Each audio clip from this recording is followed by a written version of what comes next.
Europa para a crise.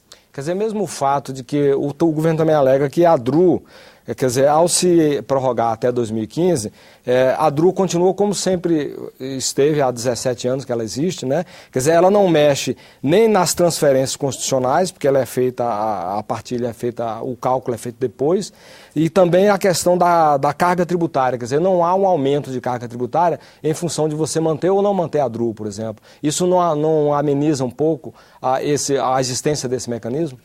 Não, porque a questão central não é a carga tributária. A questão central é como estão organizadas a Receita da União e a que se destina esse recurso que vai ser desregulamentado. E de onde, e esse é que é o central, de onde vai sair esse recurso que vai ser desregulamentado através da DRU. É lógico, não vai ter como sair da educação, não vai ter como sair do que está na saúde, quer dizer, em parte. Uma das coisas mais contraditórias que eu tenho visto aqui é um acordo. Vota-se a emenda 29 e vota-se a DRU. É um acordo, inclusive, incompatível. Não sei como ele vai ser levado a cabo depois na prática. Porque a emenda 29 é exatamente o inverso do que vai ser aprovado na DRU. Né? Aliás, eu acho que até a emenda 29 muito compromete a pretensão que se tem na DRU. Mas de onde então vai tirar esses recursos? Vão tirar da combalida Seguridade Social. Aí daqui a pouco, sabe qual é o argumento complementar a esse?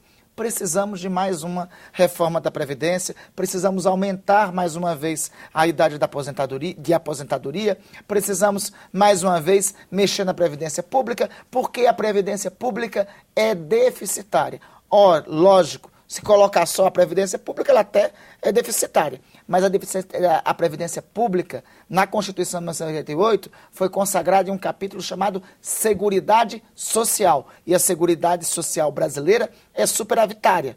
Vai acabar ficando deficitária com aprovações de DRUs da vida mais adiante. Porque se você tira recurso da Seguridade Social para alocá-los no superávit primário, alocá-los no pagamento dos serviços da dívida pública, que compromete 48% dos investimentos da Receita Geral da União, aí sim a Seguridade Social vai acabar sendo, de fato, deficitária. Mas o governo, vamos dizer assim, que alternativa o governo teria? Porque é um volume muito grande de recursos. São 62,7 bilhões, né, que a DRU permite ao governo, quer dizer, manipular dentro do sistema orçamentário. Mesmo que isso, grande parte, vá para o serviço da dívida, para cobrir o serviço da dívida, quer dizer, de onde o governo, que alternativa o governo teria caso, por exemplo, não se tivesse esse mecanismo da DRU? As alternativas que o governo tem é cumprir a Constituição da forma que ele está. Não, a questão a ser debatida é exatamente a necessidade dessa desvinculação das receitas da União. Não se precisa da DRU para que o governo quer. Porque eu insisto, o governo quer continuar a política de superávit primário. Perguntemos na ordem mundial atual se a China pratica superávit primário.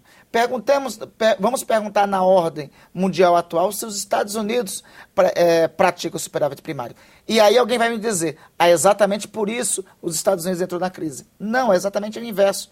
A crise nos Estados Unidos foi causada em especial, foi uma crise em especial, uma crise de crédito. Essa crise mundial econômica que estamos vivendo hoje é uma crise do modelo de ortodoxia monetária que foi adotado principalmente nos anos 80, nos anos 90 na Europa. Tanto é que a alternativa que os Estados Unidos estão encontrando para a crise, e inclusive que tem apontado, é a mesma alternativa que o governo americano adotou nos anos 30, com a adoção do New Deal, com a adoção do chamado keynesianismo, com o investimento, com o papel do Estado investindo na economia, intervindo na economia. Aliás, como sempre, as crises feitas pela ortodoxia são sempre resolvidas pelo keynesianismo heterodoxo. Agora, como é que o senhor vê o sistema orçamentário brasileiro hoje? Porque há quem proponha, inclusive, que a gente caminhe para um sistema impositivo, onde o Congresso aprove e, de fato, o Executivo seja obrigado a executar aquilo que foi aprovado.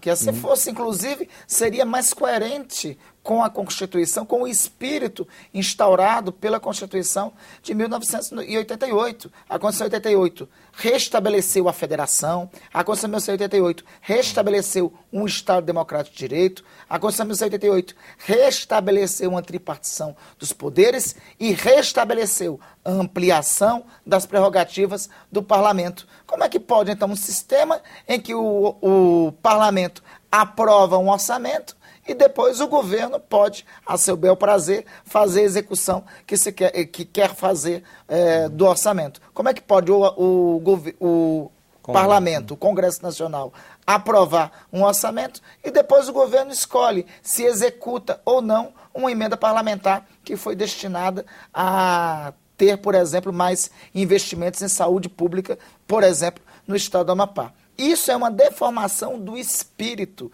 instaurado pela Constituição de 1988. O orçamento, aliás, para sermos coerentes com o espírito instaurado pela Constituição de 1988, o orçamento deve e necessita ser impositivo. Esta desregulamentação que o governo está pedindo é a continuação de um caminho de política econômica que, inclusive, é contrário à alternativa que o próprio governo brasileiro adotou para enfrentar a crise mundial em 2008. Como foi que o governo brasileiro resolveu enfrentar a crise mundial em 2008? Resolveu enfrentar a crise com mais crédito, resolveu enfrentar a crise ampliando e fortalecendo os seus investimentos em infraestrutura. É esse o dilema que nós temos que colocar. Nós vivemos uma década inteira, uma década de 90 de desindustrialização. Nós estamos na primeira década do século XXI e estamos continuando com a crise com a indústria brasileira, em relação à indústria brasileira. Por que isso? Porque nós continuamos com altíssimas taxas de juros. Por que isso? Porque nós continuamos com uma matriz de política econômica que não nos colocará no protagonismo da ordem econômica e da ordem política mundial. Já houve um